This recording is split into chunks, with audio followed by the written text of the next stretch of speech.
परमेश्वर कबीर जी आकर के हमें यहाँ ज्ञान सुनाते हैं, रह रह कर ये सत भक्ति हमें बताते हैं और अपनी प्यारी आत्माओं को सत भक्ति करा करके और सतलोक ले जाते हैं। अब पुण्यात्माओं, जैसे परमात्मा कहते हैं, इंद्री कर्म न लगे लगारम, जो भजन करे निर्द्वंद्व रे, गरीबदास जग कीर्ति होगी जब लग सूरज चंद्रे। अब जैसे मीराबाई जी थी, मीराबाई जी थी, वो भी एक पुण्य आत्मा थी और उसको बचपन से ही ये प्रेरणा थी हो गई कि भगवान की भक्ति करूं। ये पिछले संस्कारों से ही ऐसी दृढ़ प्रेरणा होती है। आप पिछले पुण्यकर्मी प्राणी हो, आपको भगवान की चाह है, बचपन से ही लगे हुए थे। ये दास भी बचपन से ही भगवान में बहुत आस्था रखता था, लेकिन ज्ञान था नहीं। लोक वेद के आधार से हनुमान जी की पूजा करता था, श्याम जी बाबा की पूजा करते थे जो परंपरागत थी, राम कृष्ण को अपना इष्ट मानते थे, विष्णु जी को, और भगवान शंकर की भी। फिर बाकी जितने भी देवी देवता सामने आ जाते, सबकी स्तुति आरती, जय गणेश देवा, कभी संतोषी माता की, कभी किसी की। तो ये सब पूजाएं हम किया करते थे, क्योंकि हम रह नहीं सकते भगवान की भक्ति बिना। ये आत्मा डट नहीं सकती, पुण्य आत्मा जो होती है। तो ऐसे ही मीराबाई जी को बचपन से ही लगन लगी। अब जैसा उसको लोकवेद पता था, लोकवेद के आधार से वो श्री कृष्ण जी को भगवान मानती थी, श्री ठाकुर जी की मूर्ति का आगे डांस करती थी, रोती थी, नाचती थी, और जिसके कारण उसको बहुत सा लाभ मिला। परमात्मा कहते हैं, मात पिता सुत स्त्री, आलस बंधु काणे, संत मिलन को जब चले है ये अटकावे आणे। जब आप सत्संग की तरफ चलते हो तो कौन कौन बाधा करते हैं? मात पिता, छोटे बच्चों को, बेटा बेटियों को तो माता पिता बाधक बनेंगे, वहाँ नहीं जाओगे हैं, हमारी इज्जत का नाश हो जाएगा, हम कदे सत्संग में नहीं जाया करते। तो जैसे उनको ज्ञान है इस तरह के वो फिर बाधा करते हैं। और जो बूढ़े हो गए, वृद्ध हैं, उनके बेटे आंट लावेंगे सुत, और जो कोई भगत है उनके, उसकी पत्नी आंट लावेगी पक्का। अब तो खैर समझदार बेटी होगी, नहीं पहले न्यू कहा करती तो बोलो जा बाबा तो बाबा बनेगा, और वह अब खड़दू तार देती है तो बाबा बनेगा, घर छोड़ कर जाकर शाका तार दिया करती है। अब नहीं करती ऐसी, अब साथ आती है बेटियां, क्योंकि ये मार्ग जो है घर छोड़ने का कोना, भक्ति प्राप्ति का जो मार्ग है, ये केवल घर छोड़ने तो नहीं मिला है। भक्ति करो, घर पर रहो चाहे बाहर रहो, भक्ति करे पीछा छूटेगा। वो मंत्र दोनों ही कर सकते हैं, गृहस्थी भी और जो ब्रह्मचारी है वो भी, दोनों पार होंगे। यदि कोई इस बात मांडी पाक रहा मैं ब्रह्मचारी हूँ, मैं पार होऊंगा, कई ऐसे हैं भाई हमारा गुरु तो बालक ब्रह्मचारी है और वो पार होंगे, फिर हम उनको कहते थे फिर तुम इनका पीछे क्यों फिरो भाई, जब ये पार होंगे तो तुम क्यों पीछे पीछे घूम रहे हो, तुम तो हो ही नहीं सकते, डले ढो रहे हो खाम खा।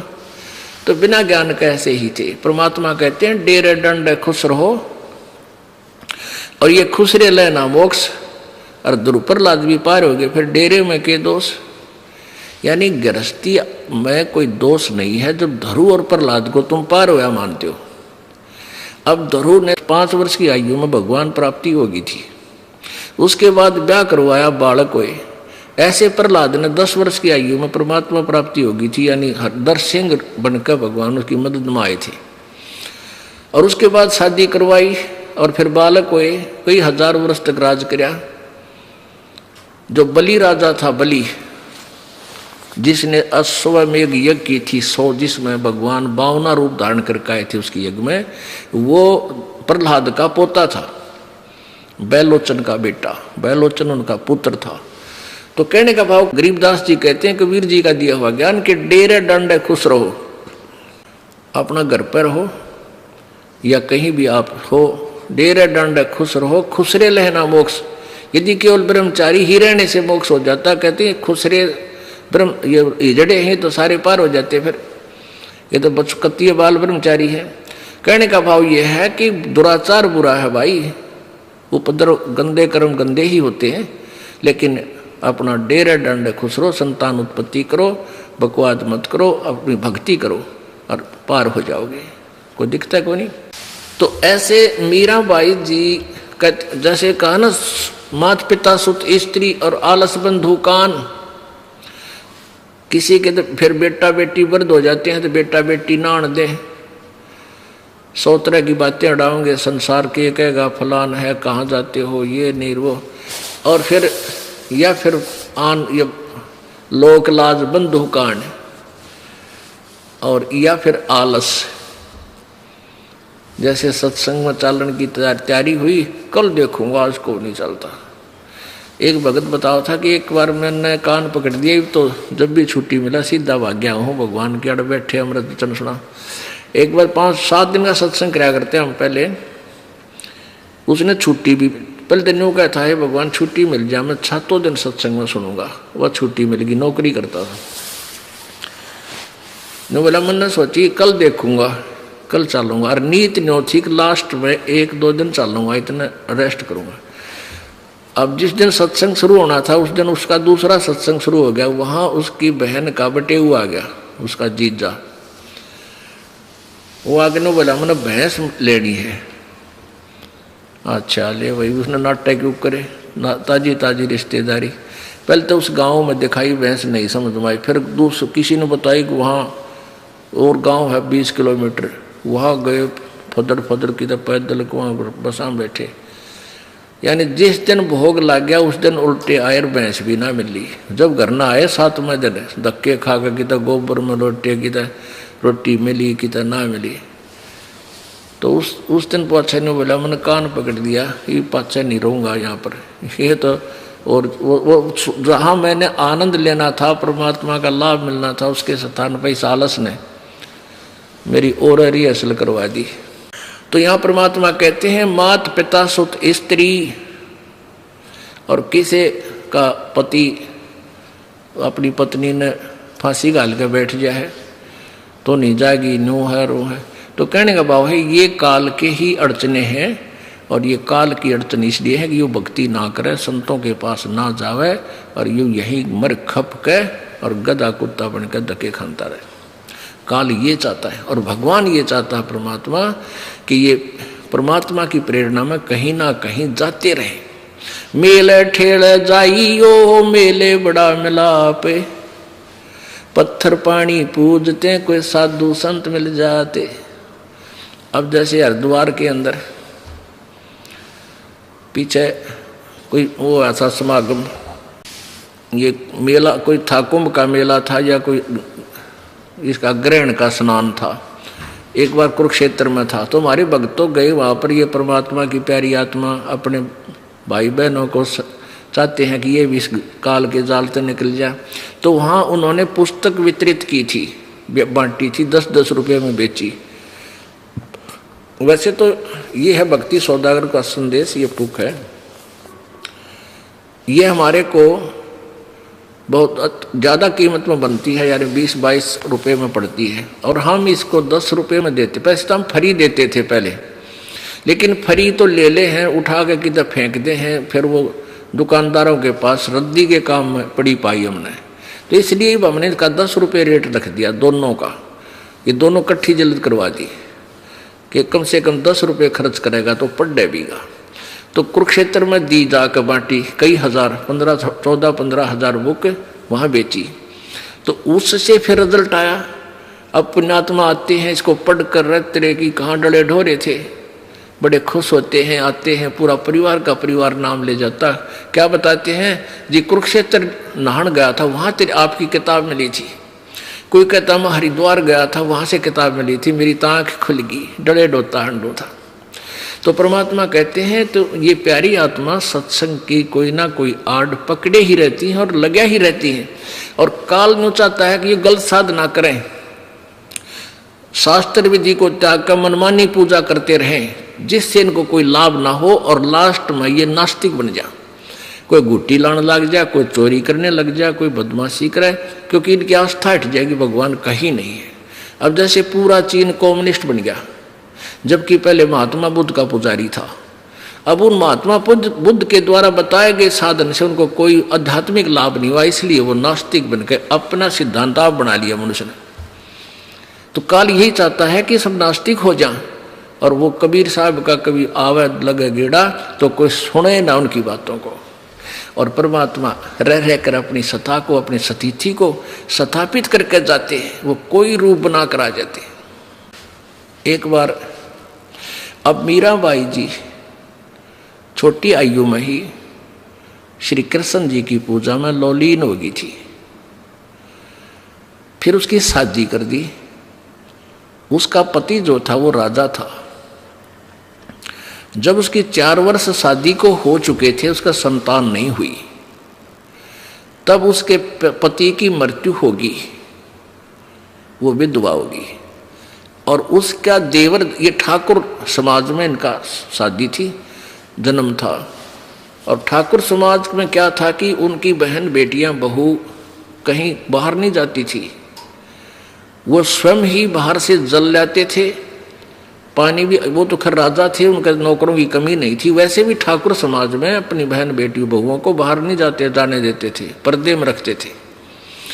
वो अपनी इज्जत समझते थे कि हमारी इज्जत बाहर नहीं जाएगी, स्वयं सारा कार्य करते थे। ऐसे समाज में काल ने उस पुण्यात्मा को फिट कर दिया, मीराबाई जी को। अब मीराबाई जी मंदिर में जाती थी। उसका पति जो था बहुत धार्मिक व्यक्ति था, बहुत नर्म आत्मा का था, राजा था।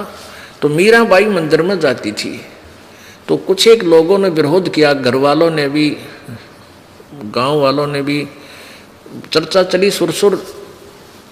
तो उसको मना किया, कहा कि इसको मना करो, ये सत्संग में ना, मंदिर में ना जावे, हमारी इज्जत है। तो मीराबाई से उसके पति ने एक आध बार कहा भी कि आप यहीं भक्ति कर लो। तो वो कहने लगी, नहीं जी, मैं तो, मेरी तो आस्था ठाकुर जी में है, हमारी सबकी ऐसी श्रद्धा थी कि मंदिर में भगवान है। ऐसी दृष्टि से मीराबाई कहने लगी, जी मैं तो मंदिर में जरूर जाऊंगी। तो उस प्यारी पुण्यात्मा ने ज्यादा विरोध नहीं किया, वो भगवान से डरने वाला था। तो उसके रहते वो मंदिर में जाती और आती थी। उसकी मृत्यु के बाद उसका देवर जो है, उसके पति का छोटा भाई, वो राजगद्दी पर विराजमान हो गया। और उसने मीराबाई पर प्रतिबंध लगा दिया कि तुम मंदिर में नहीं जाओगी। वो कहने लगी, देखो जी, मैं मंदिर में अवश्य जाऊंगी, मैं भगवान बिना रह नहीं सकती। उसने हर तरह से उसको समझाना चाहा कि तुम, हमारी इज्जत है, पहले तो भाई जीवित था, हमें कोई दिक्कत नहीं थी, ये भाई जीवित है नहीं, दुनिया पता नहीं के बात बनावेगी, और मैं तुझे कति अलाउड नहीं करूँगा। वह बोली, जी आपकी मर्जी, कुछ भी करो, मैं तो जाऊंगी, मेरा दिल नहीं, मैं नहीं रह सकती भगवान बिना, मैं वहाँ जाऊंगी मालिक के दरबार में, मंदिर में। अब उसने बहुत कुछ कहा पर ना मानी। तो उसने सोचा इसको मार दूं, और वैसे सीधा मारूंगा तो बदनामी, फिर इसके माता पिता भी, रिश्तेदार भी फिर मेरा विरोध करेंगे, कोई उपद्रव ना हो जाए। तो इस दृष्टिकोण से उसने और चाल चाली। उसने क्या किया कि एक दिन अपने बच्चे का जन्मदिन मनाया।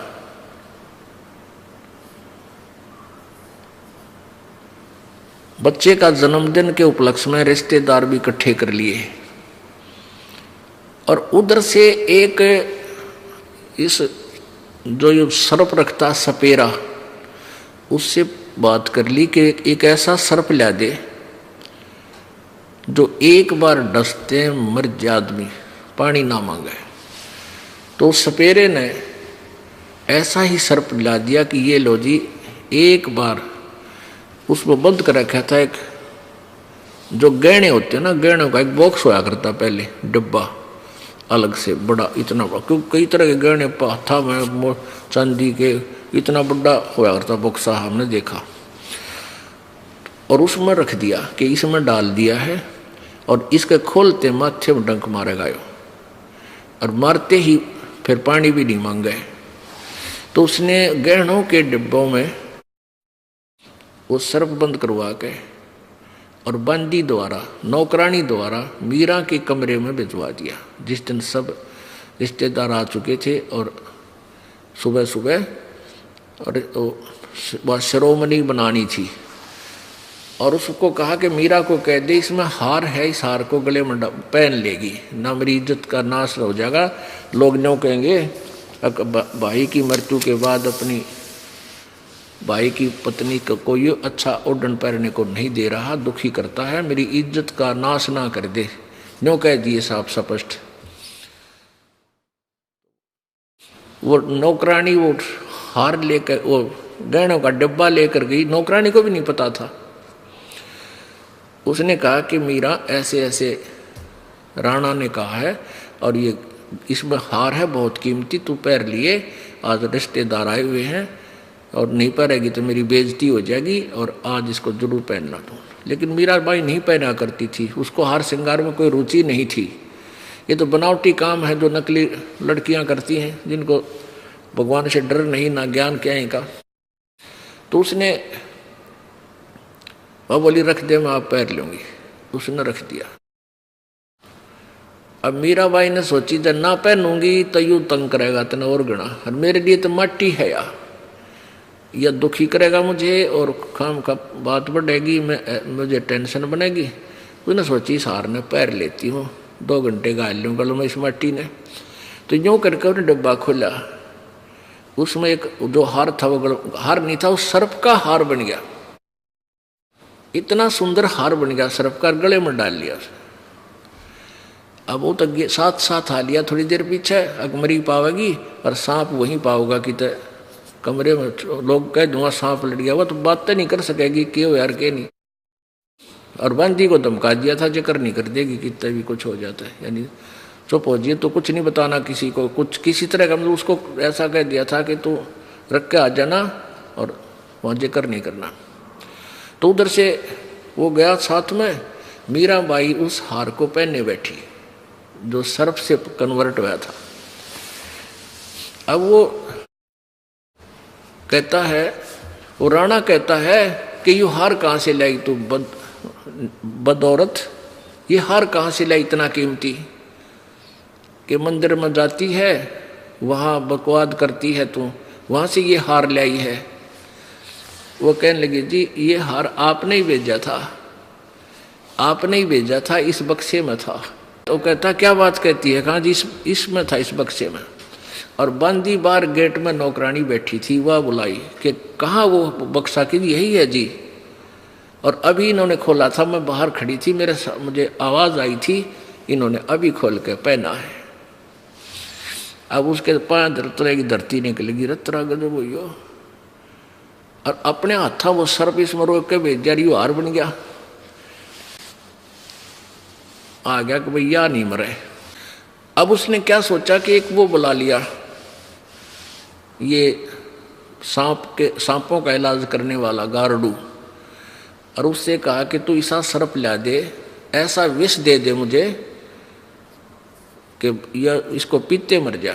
तो उसने कहते हैं कि ऐसे इतना जबरदस्त विष दे दिया ला के कि एक बार होठ का जीभ का भी ला दिया ना, एक घूंट भी अंदर ले जाएगी तो भी मर जाएगी, बोल नहीं सकेगी। अब उसने क्या किया, उसके देवर ने, राणा ने, वो सर्प जो जहर था, विष था, ये कहते हैं सर्प से निकाला था जैसा भी, तो वो सर्प वो जहर विष लेकर के वो राणा और साथ में हाथ में तलवार लेकर और मीराबाई के पास पहुंच गया कुछ दिनों के बाद कि इस जहर न पी ले, ये प्याला पकड़े, और नहीं पीवेगी तेरी गर्दन काटूंगा। अब मीराबाई ने सोचा गर्दन में तो दर्द होगा तलवार ते, वरना तो सही मारे तो गाय तुझे, तो जहर पी लूँ दर्द तो ना होगा। तो नो सोचकर और उसकी आँखें आ गए, नो का नो जहर का प्याला पी लिया, वो विष पी लिया। और वो देखे बाट की लुढ़ के गया और वो आराम से बैठी है, कोई दिक्कत नहीं। मीराबाई को मारने लगे जहर का प्याला प्यारे, पीवत ही अमृत हो लाग्या, हो गया सर्द ही यारे। मन तू पावगा अपना किया रे, भोगेगा अपना किया रे। कहाँ तो जहर ने उत्पात मचाना था, अशांति फैलानी थी, कहते हैं पीवत ही अमृत हो लाग्या और हो गया सर्द ही यारे, यानी अंदर ठंडक होगी विष। अब उसने सोची भैया तो नहीं मरे, कमाल हो गया, यह बिना मरी। उसके बाद क्या हुआ कि एक दिन मीराबाई मंदिर में जा रही थी और कहते सो छल छिद्र मैं करूं अपने जन के काज। देख काल ने उस प्यारी आत्मा को कहाँ ठोक दिया था और परमात्मा कैसे पीछे पीछे फिरते हैं उस पुण्य आत्मा के। रविदास जी, संत रविदास जी और परमेश्वर कबीर जी समकालीन थे मीराबाई के, और ये दोनों इकट्ठे ही रहते थे, क्योंकि रविदास जी कबीर परमेश्वर का ही शिष्य हो गए थे। जब पहले तो रामानंद जी से उनको उपदेश दिलाया कि रामानंद जी की फड़क काटी के ये हरिजना नाम ना दे था शेड्यूल कास्ट को। फिर कुछ दिनों के बाद रविदास को पता लग गया कि भगवान तो ये हैं, रामानंद जी के पास ना कुछ, तो रविदास जी ने कबीर परमात्मा से उपदेश ले लिया था। अब ये दोनों वहाँ जिस मंदिर में मीराबाई प्रतिदिन जाती थी उसी के पास बाहर सी था, वो वहाँ बाहर इन शेड्यूल कास्ट की कुछ चौपड़ी सी थी, वहाँ सत्संग करने लग गए रविदास जी और कबीर जी।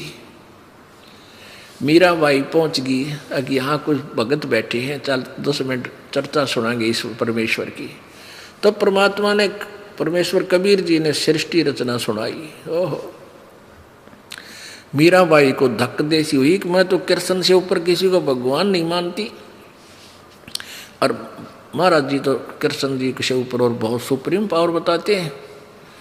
तब उसने करबद्ध होकर कहा, महाराज जी हमने तो कभी यह बात सुनी नहीं थी, आप ये बताते हो, इसका कहीं प्रमाण है? मैं तो श्री कृष्ण जी को मानती हूँ। परमेश्वर ने कहा, बेटी तू अपने कृष्ण जी तो पूछ लिए। वो कहती थी कृष्ण जी मेरे पास आते हैं, सामने दिखाई देते हैं, मुझे साक्षात बातें करते हैं, पर तू अपने कृष्ण जी तो पूछ लिए, उस तो ऊपर कोई शक्ति है कि नहीं। और जब तेरा श्री कृष्ण कह दे फिर क्या करेगी, फिर मैं आपके चरणों में आ जाऊंगी। महाराज मन तो आत्मा कल्याण करवाना, जैसे आप बता रहे हो भाई इनकी पूजा करने से भी जन्म मृत्यु, इनकी पूजा करने से भी फिर यही रहेंगे, मैं तो इस जन्म मृत्यु के रोग में कति रहना नहीं चाहती। भगवान मैंने देख लिया खूब बड़ा, कोई किसी का कोई।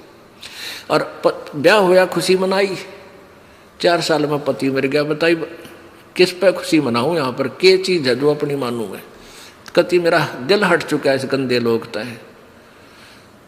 तो उसने फिर लागी पुकार कर रोने लगी। श्री कृष्ण जी प्रकट हुए, उनसे पूछा, प्रभु आज मैंने संतों का सत्संग सुना है, उन्होंने ऐसे ऐसे बताया है, मेरी आत्मा दुख रही है कि वो मेरे भगवान से भी ऊपर कोई शक्ति बता रहे। पुण्यात्माओं, ये देवता झूठ नहीं बोला करें, इसलिए इनको देव कहते हैं, अच्छी आत्मा होती है। इसने कहा, मीराबाई वो शक्ति बहुत प्रबल है जिसके विषय में संत बता रहे हैं, पर वह मिला कति नहीं। हमने भी खूब ट्राई कर ली और कई हजार वर्ष तक साधना कर ली, वो मिलता नहीं। मीराबाई बोली, सत्साहेब महाराज जी बस ठीक है। अब क्योंकि जब परमात्मा वो कह रहे हैं, हम उस परमात्मा से आपके साक्षात्कार करा दें, उससे मिलवा दें, ये काम ने मिली है कोई ना। और ये भी मानते हैं कोई और पावर है। कहते हैं बुद्धिमान को तो संकेत ही होता है। उसी दिन उसने आके अगले दिन चरणों में गिर गई परमात्मा के, मुझे उपदेश दो प्रभु। अब कबीर जी ने सोचा यह ठाकरों की लड़की है और कदे इसमें अभिमान शेष रह जा, क्योंकि अभिमान नी व्यक्ति को भगवान नहीं मिल सकता। ये नियम है, चाहे कितनी साधना कर ले। सबसे पहले भी नम्र और एक दृष्टि होनी चाहिए, ना ऊंच नीच, कोई बुरा नहीं, जैसे छोटी जाति कोई नहीं। ऊंच नीच इस विध है लोई, भाई कर्म कुकर्म कहाँ में दोई। ऊंच नीच इसलिए इस तरह माना जाता है, जो पापी पाप करता है, शराब पीता है, मांस खाता है, सुल्फा पीवे, चोरी करे, डाके करे, वो किसी जाति का वो नीच है। और अच्छे काम करे, बुराई से दूर है, भक्ति करता है, वो ऊंच है, चाहे वो किसी जाति का है। ये संत विधान है, प्रभु का विधान है। ऊंच नीच इस विध है लोई, और कर्म कुकर्म सुक्रम कुकर्म कहाँ में दोई। सुक्रम करते हैं वो ऊंच है, और दुष्कर्म करते हैं वो चाहे ब्राह्मण हो और चाहे शूद्र हो, वह नीच है। तो ये दृष्टि उसकी देखनी थी, इस बेटी में कितना विवेक है। रविदास जी से कह दिया कि मैं तेरे पास इस लड़की ने भेजूंगा, और उपदेश दे दिए इसने, पहला मंत्र दे दिए। तो वो मीराबाई गई कि महाराज जी, मैंने पता, मेरे कृष्ण जी भगवान आए थे और मेरे से बात होगी, वो कहते हैं कि ऊपर है वो शक्ति पर तुम्हें मिला नहीं, और आप कह रहे हो मिला। परमात्मा बोले गारंटीड बेटी, या कौन सी बात ना मिला। इन कृष्ण जी को ज्ञान नहीं कोई ना उस परमात्मा के बारे में, इन विष्णु और कोई भी ज्ञान नहीं है। पुण्यात्मा ये बात आज तो हमें उसमें भी खटकती थी, लेकिन उसका तो शंका निवारण कर दिया था। वह खुद आकर कहेगा जब कि उसके पाने की विधि हमने नहीं मिली आज तक। तो मीराबाई कहने लगी, प्रभु अपनी बेटी को उपदेश दे दो। अब परमात्मा बोले, जा बेटी, वो बैठा भगत वो देगा नाम। अब वो मीराबाई, क्योंकि कंप्यूटर का की तरफ संकेत कर दे डॉक्टर, तो मरीज तो दौड़दा बैठेगा, ले दवाई दे दे भाई। तो रविदास जी के पास गई कि महाराज मुझे उपदेश दे दो, गुरु मुझे शिष्य बना लो। रविदास बोला, बेटी बात सुन बहन, मैं हूँ चमार जाति ते, और तू है ठाकरों की बेटी। तेरे साथ ना बहुत भूंडी कर देगा समाज। मैं उपदेश नहीं दे सकता आपको, मैं चमार जाति से हूँ। मीराबाई बोली, महाराज जी आग लगे संसार के, आप मेरे पिता, मैं आपकी बेटी, मन या जड़ी दे दो, मैं बहुत प्यासी हूँ, मुझे भगवान चाहिए। तो परमात्मा ने संकेत कर दिया, हक दे दे। ये देखना चाहा थे इसमें कितना विवेक है। रविदास जी से प्रथम उपदेश परमात्मा ने मीराबाई को दुआया। ये एक आपको ये तत्व ज्ञान है पुण्यात्माओं। पहले आपने कथाएं सुनी थी, लेकिन इनकम्प्लीट, सार रहित। इसका निष्कर्ष कहीं नहीं निकाला किसी ने, था ही नहीं किसी को ज्ञान। अब जैसे एक स्पेयर पार्ट की दुकान में सारे स्पेयर पार्ट रखे हैं, अब जिसने ज्ञान नहीं, वो कुछ किसी ने कितना धर रहा है, वो नारे न रख रहा है, यो स्टेयरिंग है, यो पिस्टन है, ये फलाना है, बस। और जो इंजीनियर है उन्हें ला करके इकट्ठे गाड़ी बना के और टी करता ले जाएगा। तो ऐसे तत्वदर्शी संत, ये कथाएं भी आपके पास थी, ये ज्ञान भी थे, स्पेयर पार्ट जेन्युइन थे। ये कथाएं थी, ये अपने सदग्रंथ थे, इनमें जो ज्ञान था ये जेन्युइन स्पेयर पार्ट्स थे। ये तत्वदर्शी संत इसकी गाड़ी बना के राम नाम की और अपना सतलोक चल पड़ेंगे। फिर वो पहले तो वह दिन में जाया करती मंदिर में, अब वहाँ परमात्मा कई दिन डट गए, फिर रह के फिर आ जाते दोनों जने कि संस को खूब तैयार करके फिर दूसरा नाम भी देना है, आगे भी इसको तैयारी करवानी है।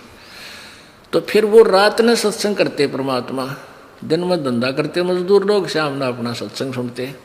तो मीराबाई फिर रात में जान लाएगी उस जहाँ वो सत्संग हुआ करते थे।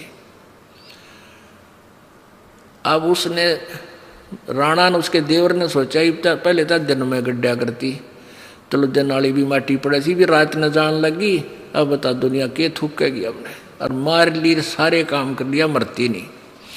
तब उसने उसकी माँ को बुलाया और उसको समझाने के लिए प्रार्थना की। तो मीराबाई और उसकी माता का कैसे संवाद होता है पुण्यात्माओं। मात पिता सुत स्त्री आलस बंधु कान, संत मिलन को जब चलाइए अटका में आण, इनका अटकाया अटके नहीं, और संत मिलन को जा कह कबीर सो संत है वो आवागमन नसाए। इस उदाहरण को सिद्ध करने के लिए आपको एक कथा सुनाई है।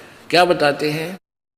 सत्संग में जाना मीरा छोड़ दे, सत्संग में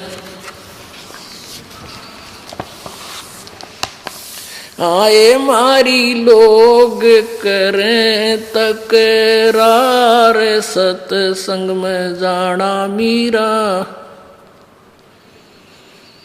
आए मारी लोग करें तकरार, सत्संग में जाना मीरा सत्संग में जाना मेरा ना छूटरी, सत्संग में जाना मेरा ना छूटरी। आरी चाहे जड़ कमरो संसार, सत्संग में जाना मेरा हारी चाहे जड़ कमरो संसार, सत्संग में जाना मेरा।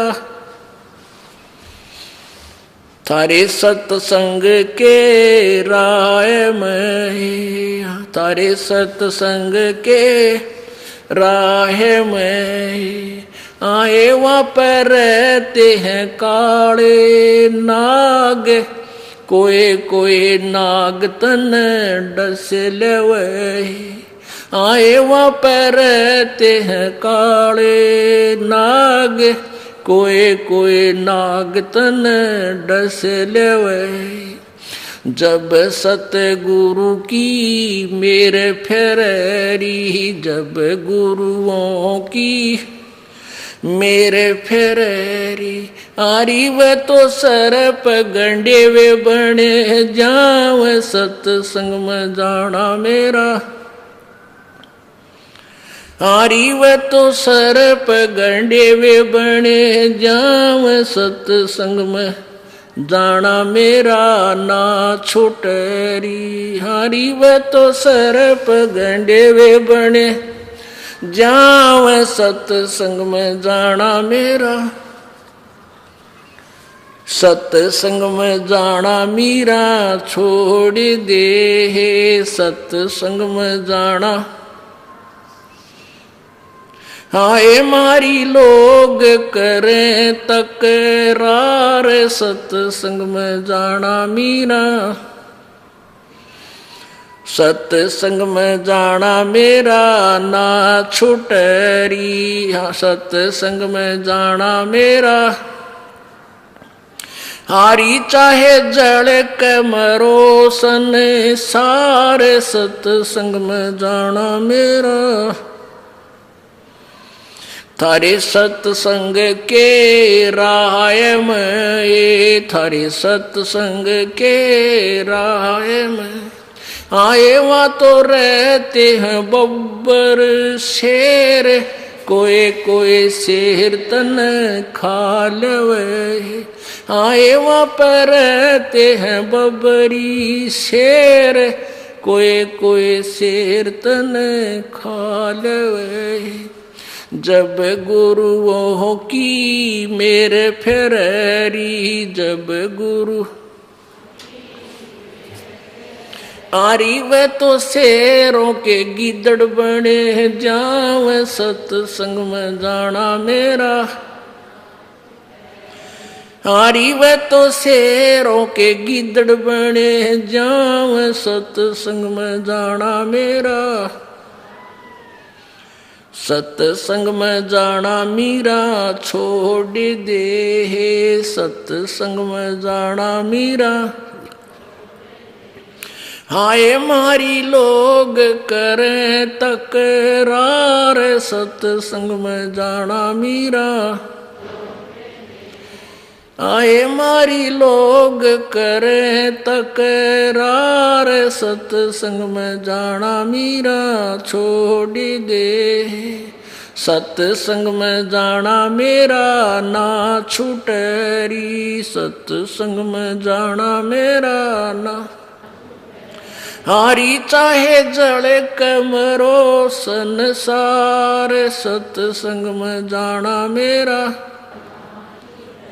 हारी चाहे जड़े कमरो संसार, सत्संग में जाना मेरा।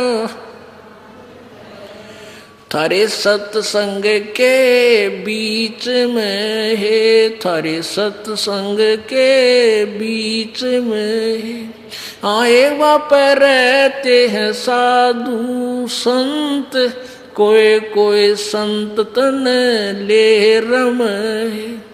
आए वहाँ पर रहते हैं साधु, कोई कोई संत तन ले रम है। तेरे री मन में मता पाप हैरी, तेरे री मन में मता पाप हैरी। संत मेरे माँ बाप हैरी, संत मेरे माँ बाप हैरी। हारी वे तो मीरा के गुरु रविदास, सत्संग में जाना मेरा।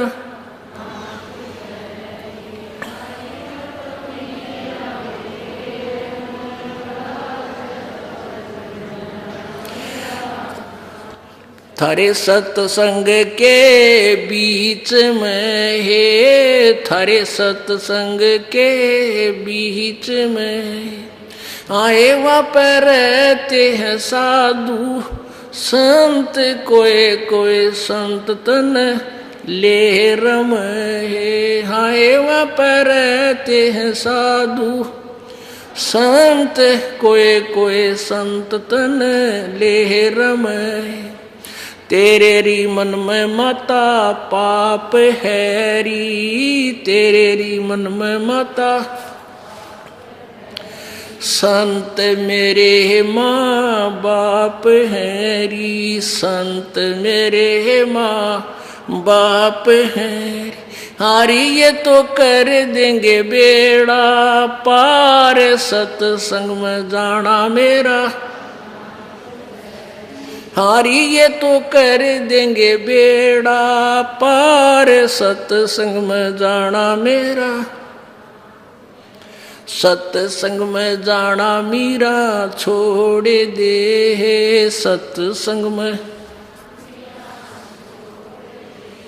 आए मारी लोग करे तकरार, सत्संग में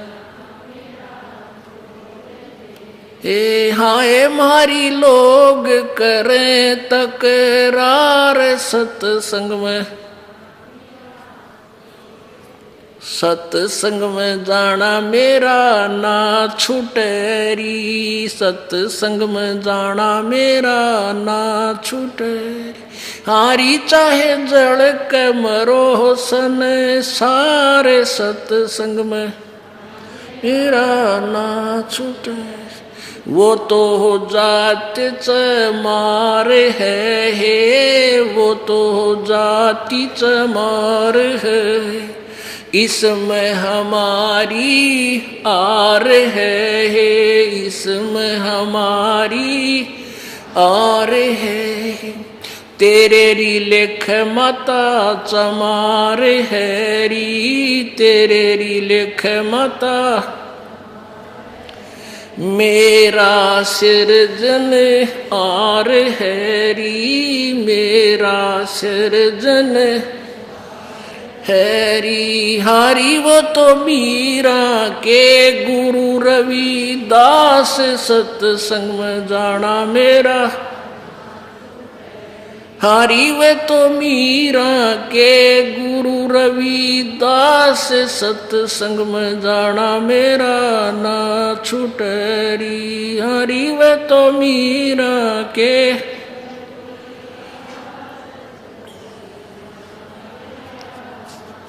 सत्संग में जाना मीरा छोड़ दे, सत्संग में जाना मीरा।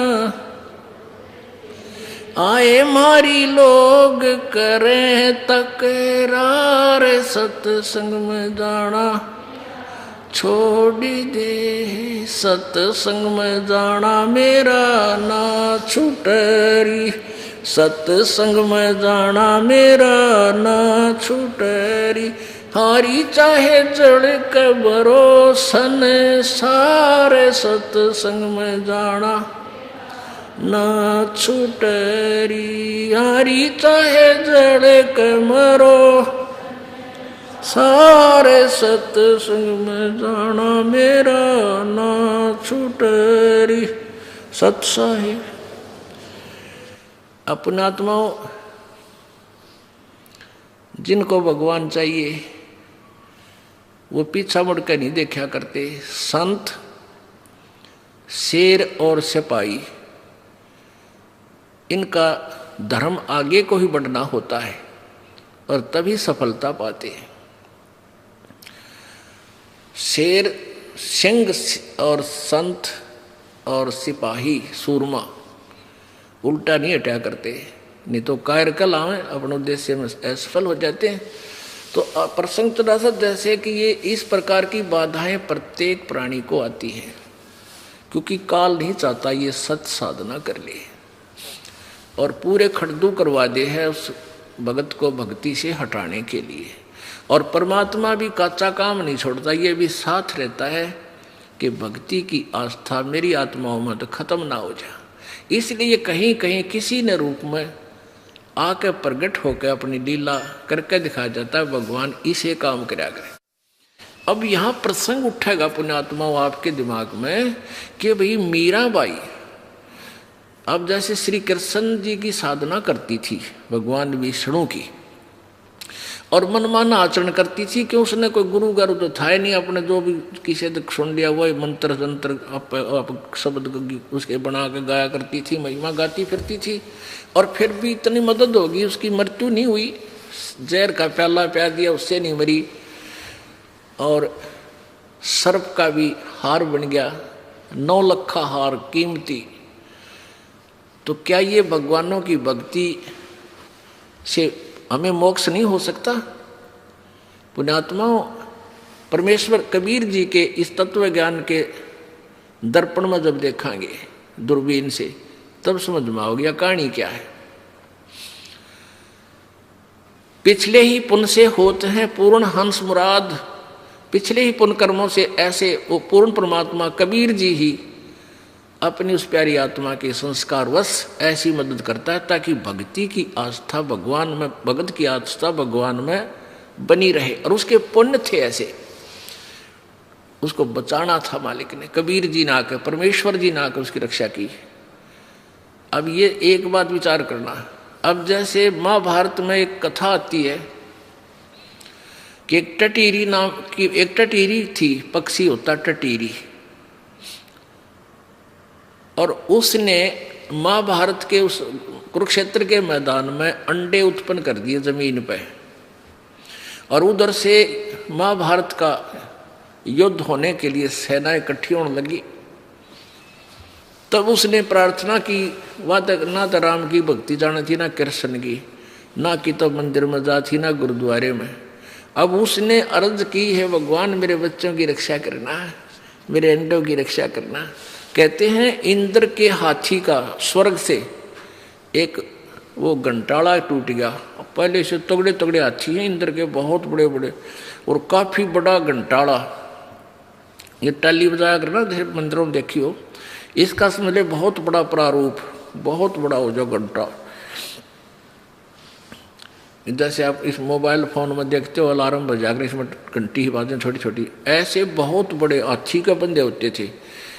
जैसे हाथियां के तौर भी घंटाड़े हाथी एक एक मन के हों से पूरे बड़े बड़े, और उस स्वर्ग के देवता इंद्र के हाथी का तो कई मन का था, वो हजारों मन का बताते हैं। तो वो आकर टूट कर उस अंडा के ऊपर पड़ गया। वो ना तो उन पर हटे किसी पर, ना उन कोशिश की, उसके बराबर का युद्ध होता रहा, जहाँ 18 करोड़ सेना आपस में लड़कर मर गई। 7 अक्षौणी पांडवों की, 11 अक्षौणी कौरवों की, और उन अंडा का आंच भी नहीं आने दी। वहाँ कत्लेआम हो गया, आग लगी, अग्नि बाण छूटे थे, और टटीरी के अंडे बचा दिए। उसकी पुकार करने थे, वह किसकी भक्ति करे थी? पिछले ही पुण्य से होत है पूर्ण हंस मुराद, और करता कौन है? गीता जी अध्याय नंबर 15 के श्लोक नंबर 16 और 17 में 3 पावर बताई है प्रभु स्वामी। एक सरपुरुष, सरपुरुष यानी यो ब्रह्म, और अक्षर पुरुष ये पर ब्रह्म। और 15वें अध्याय के 16वें श्लोक में इसके विषय में, इन दोनों के विषय में कहा है कि ये भी नाशवान है, इनके स्थूल शरीर, और इनके प्राणी जितने इनके लोक में उनके भी शरीर स्थूल नाशवान है। ये नाशवान है, केवल जीव आत्मा विनाशी है। और फिर 17वें श्लोक में कहा कि उत्तम पुरुष है तो अन्य परमात्मा इति उदाहरते। और ये लोग तरम अविषय वर्ती अवैश्वर है, वो श्रेष्ठ भगवान थे, इन दोनों से भी कोई और है।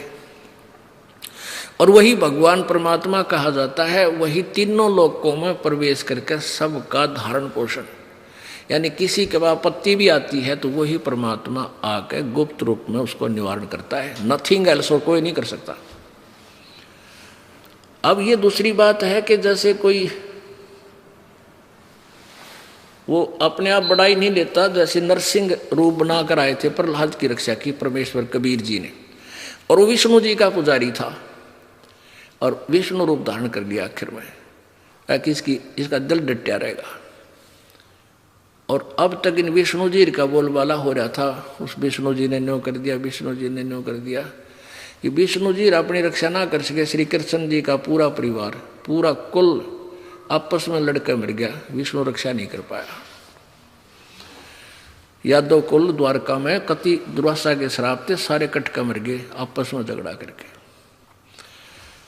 तो अब ये समझ में आती है कहानी। तो यहाँ मीराबाई की जो रक्षा हो रही थी वो भी परमेश्वर कर रहे थे, थी उसके पिछले पुण्य। अब यदि वो सत भक्ति नहीं करती मीराबाई, कुछ दिनों में वह बैटरी डिस्चार्ज हो जाती और अगले जन्म में वह पशु योनि में जाती। लेकिन ऐसी प्यारी आत्माओं को परमात्मा आके संभालते हैं और उनको फिर रिचार्ज कर जाते हैं। अब मीराबाई सत्संग में आने लगी, आती रही, फिर ज्ञान हुआ। मीराबाई को पूरा ज्ञान हुआ। रविदास जी ने कहा, बेबे बहन बेटी ये परमात्मा आ रहे हैं और इनसे उपदेश की प्रार्थना कर तू। ये कबीर जुलाहा, इनसे नाम ले, पूर्ण मोक्ष मार्ग इनके पास है और मेरे पास मार्ग नहीं है। ये तो एक लीला की थी आपको परमात्मा की तरफ खींचने की, और आपको ये दिखाना चाहते थे कि देखना चाहते थे तो भगवान चाहती है, समाज चाहती है। बेटी आपने सचमुच आप अधिकारी हो, भगवान ने चाहा अपने समाज को नहीं देखा। तो फिर कबीर परमेश्वर जी ने उस प्यारी आत्मा को सतनाम प्रदान किया, और उससे, क्योंकि जिसको सतनाम दिया जाता था वो अति अधिकारी होते थे और उनसे सौगंध खिला दी जाती थी, इसका जिक्र नहीं होगा कितना भी, बता नहीं देगी कितना। यदि तूने ये बता दिया तेरा नाम खंड हो जाएगा, समाप्त हो जाएगी, भक्ति नहीं रहेगी। तो जिसने भगवान चाहिए वो तो लाल है, उसकी छाती के लाए फिरेगा, कौन देगा दूसरे ताई? मूर्ख आदमी होगा, क्योंकि परमात्मा ने इस मार्ग को यहाँ छुपा के रखना था। अभी तक ये मूल ज्ञान को, मूल नाम को छुपा के रखना था, कुछ एक पुण्यात्माओं को दिया जिससे उनकी कल्याण हुआ। अब मीराबाई ने जब ज्ञान हो गया, तत्व ज्ञान हो गया, और उधर से उसके देवर की गुरकी खत्म नहीं हुई, कभी किसी बात पर टोक रहा है, कभी किसी बात पर बकवाद करने से नहीं बाज आ रहा है, तो उसने घर त्याग दिया। पुण्यात्माओं, अभी तक आपने जो मीराबाई के बारे में यही सुना था, कच्चा पक्का सा ज्ञान, अधूरी सी कथाएं थी। अब एक बात विचार करने की है कि ये थी मीराबाई जी समाज के दबाव में आके और भक्ति मार्ग से हट जाती, आज मीराबाई को कोई याद नहीं करता। ना जाने कितनी बहन बेटियां मरती हैं और कुतिया बनी अंडे। वो खानदाना की बहू, दोनों की हमारी इज्जत का नाश हो जाएगा। जब सत्संग में हमारी बेटी बहू चली गई थे, वो कुतिया बनी अंडे। क्या बताते हैं परमात्मा? कबीर हरि के नाम बिना ये नार कूतिया हो, गली गली भौंकत फिरे फिर टूक न डाले कोई। कबीर परमेश्वर जी के, गरीबदास साहिब जी कबीर परमेश्वर के द्वारा प्राप्त ज्ञान से क्या सेकंड करते हैं, समर्थन करते हैं। पर्दे बीबी रहे थी और डोडी लगे थी बारे, अब गात उगाड़े फिरती है वो बनकुतिया बाजारे। वो बीबी बड़े बड़े अधिकारियों की पत्नियां, राजाओं की रानियां पर्दा में रहा करती थी, एडी से लेकर चोटी तक, या वैसे गेट पर पर्दा रहता था और सामने डोडी लगा करती थी। औरतें वहां बैठा दी जाती थी कि इधर कोई पुरुष प्रवेश ना कर जा, या ऐसी वैसी स्त्री ना आ जा जो कोई हमारे पुत्र वधू को या पत्नी को कोई चर्चा ना कर दे, किसी चीज की मिसगाइड ना कर दे, लड़ाई करवा जाए। इस तरह की बहुत प्रतिबंध होते थे और घर से बाहर नहीं जाने देते थे। ऐसे ही ठाकुर लोग भी अपनी बहन बेटियों को बाहर नहीं जाने देते थे।